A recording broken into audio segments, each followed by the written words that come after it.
So are you thinking of buying a home in the Poconos? One of the things to consider is whether or not you want to be in a homeowners association.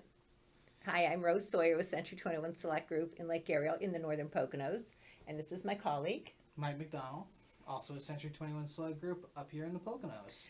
In this video, we are going to discuss the pros and cons of living in a homeowners association. So, the fact of the matter is, when looking for a house up here in the Poconos, HOAs typically have a lot of good homes in them.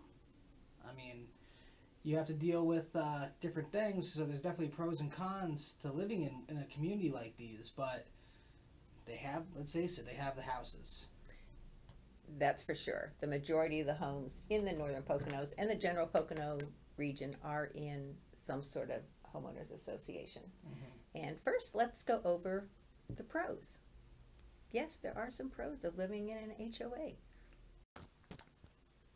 So the first thing you want to do when considering a homeowners association is have in your mind what you're looking for in the HOA. Do you want a community that has a lot of amenities like pools and beaches and a clubhouse? Are you just looking for a quiet little place to get away that just gives you the security being out in the country, but you aren't necessarily going to need a lot of amenities? Because the truth is, not all HOAs are the same. They vary. You know, it's very different. You could have an HOA with a completely different set of rules than the one next to it. Right, and some have every amenity under the sun, and some have just a few. Some are limited. Right. I know the one that you grew up in, or that you lived in, had limited amenities, but it's a beautiful community. Yeah, definitely. It had what? Well, the thing that separated that community from a lot of other ones was the fact that you were actually allowed to hunt, which is very unusual for communities, but, you know, like we said, they're very different. So determining what you want to do with your time is very important, so we can try and place you in a community that fits your needs. Right, and that community had what, like 400 acres of reserve space, had a beautiful non-motorboating lake, a little clubhouse, you know, picnic tables by the lake, and road service and whatnot, canoes and so forth that the community members could use. So you really need to decide, what's your lifestyle? Do you want to be in a community where you can ride a golf cart around?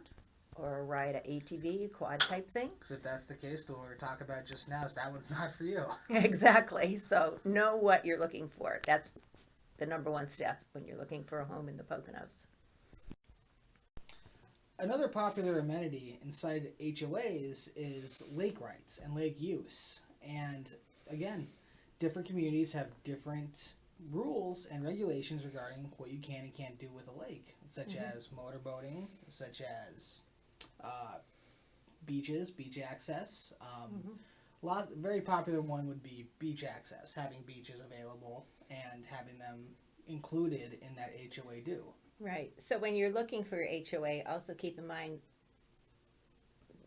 boating on the lakes. If a motorboating lake is what you're looking for, make sure that community that you're looking at does allow motorboating lakes and not just putting around on a kayak or a canoe. Or a little trolling motor. Or a little trolling motor. And that's another good point, because some communities will allow trolling motors, but not outboard motorboats, not outboard motors, right. Another great amenity that many of the HOA communities have is a fitness center that's there for you to use. And you definitely want to hit that up if you plan on using the beaches and the pools. Trust me on that. Go do a workout. Another good advantage of living in an HOA that maybe isn't considered that much, but is making sure that the properties around your property are all in good condition. I don't know if you've ever been in a situation where you found a nice house and it was outside of a community, that the house is perfect, it's a great deal, it's everything you want in a house. Only downside is across the street, it's just it's the neighbor's yard is just a wreck. I mean, you're talking that could be junk cars, could be a junkyard in his driveway. They might have even filmed an episode of Hoarders there. Exactly, exactly. And you have the porch falling off. It could be weeds coming up everywhere.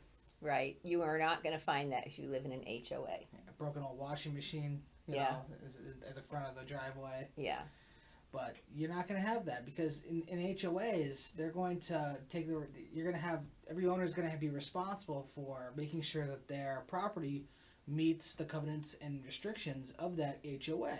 And so holding it to a higher standard will help increase the property value in the long term.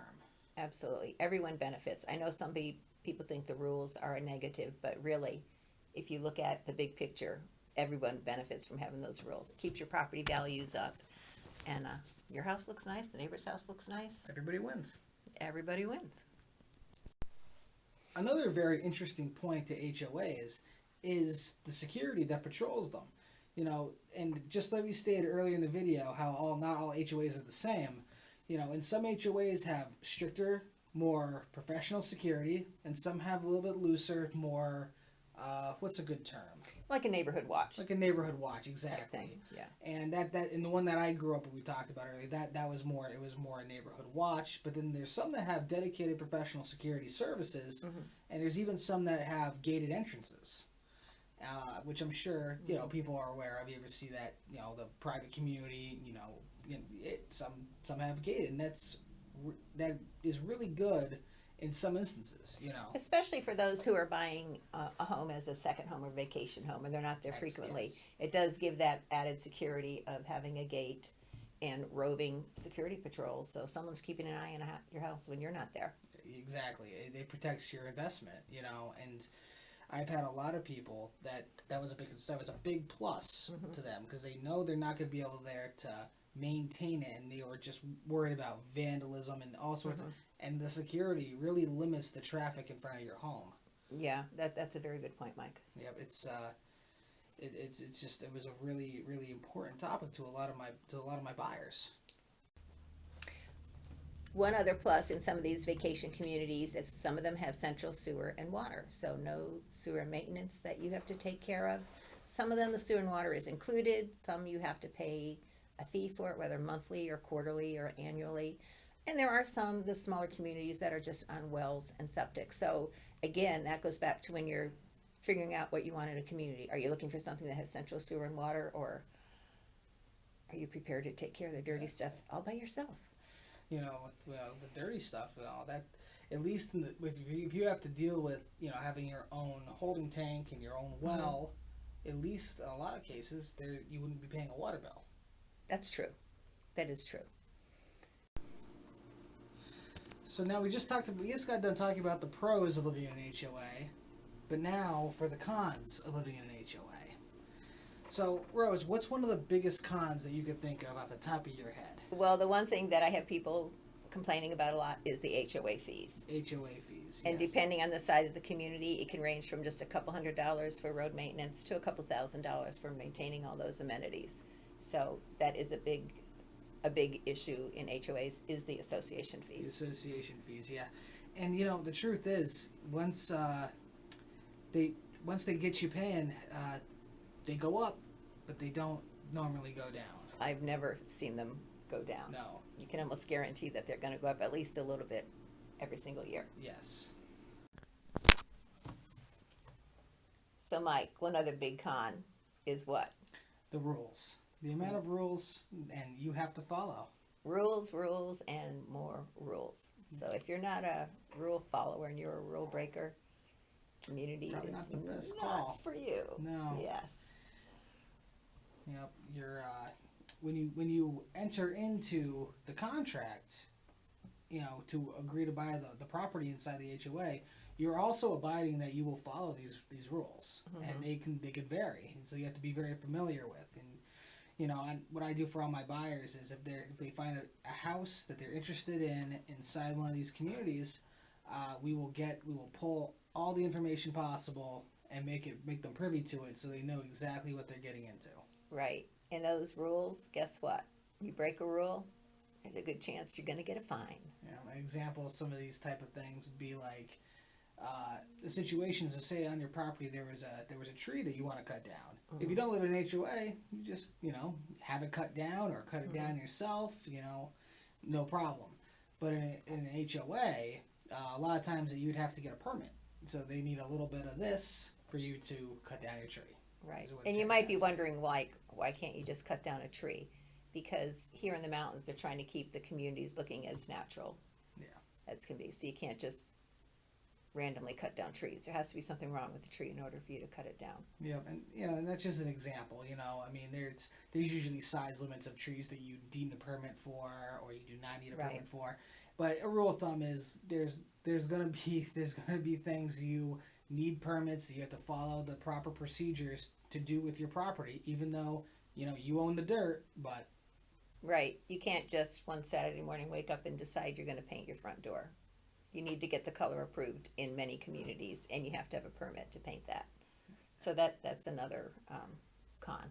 yeah, and like speaking about the painting, like I know a lot of HOAs that I've seen, they have they have a certain number of colors that you're allowed, usually called earth tones. They are earth tones, but that can be a good thing because who wants to live next door to a house that's painted Pepto-Bismol pink? Absolutely. And one time I was actually, my wife and I were selling our house inside an HOA, and we had to buy in the resale certificate, which is another thing that you have to pay for in order for you to sell your home, which verifies if you have any outstanding dues on the property, and making sure that everything on the house conforms to the proper covenants before you go into an agreement, as a seller.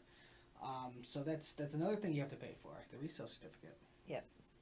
And that resale certificate goes to the buyers and tells them all the rules and regulations, if their agent hasn't already provided them to them.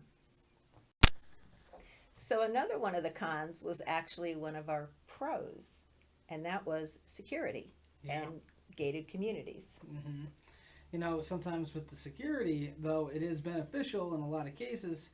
If you're a full-time resident there and you're there at your property all the time, it can get very irritating because sometimes when you are to say you're going to have friends over, the procedure in a lot of these gated communities to have friends over is they don't have just pure access because they're not part of the homeowner association. So the procedure is, as the owner, you would call down to that gate, you would let them know they're coming. Once they arrive, they'd have to get out of their vehicle a lot of times, walk up, and if there's a line of people there, it could take a little bit, and they would need a lot of times license, your registration. In some cases, they go that far, but in most cases, it's usually just the make and model of your vehicle. Right. Your license plate, and the address of where you're going to. It can be a little bit of a pain, and I realize the security is there for a reason. But for instance, I've shown homes on a busy holiday weekend, and the buyers are following me in their car. So I have to stop and get them a pass. Well, there's already 10 people in line coming in to get passes, so it adds another half hour or so before we get in the gate. Just taking a half hour just to get inside. Yeah. Yeah. So while security can be a pro, it can also be a bit of a con. Yeah. So there you have it. Just a few of the pros and cons of living in an HOA. So what do you think? Is an HOA for you, or not something that's up your alley? Yeah. All right. Thanks again for watching. I'm Rose Sawyer with Century 21 Select Group in Lake Ariel in the beautiful northern Pocono Mountains. And I'm Mike McDonald, also located at Century 21 Select Group in the Pocono Mountains. Don't forget to like and subscribe for more videos. Thanks again. Have a great day.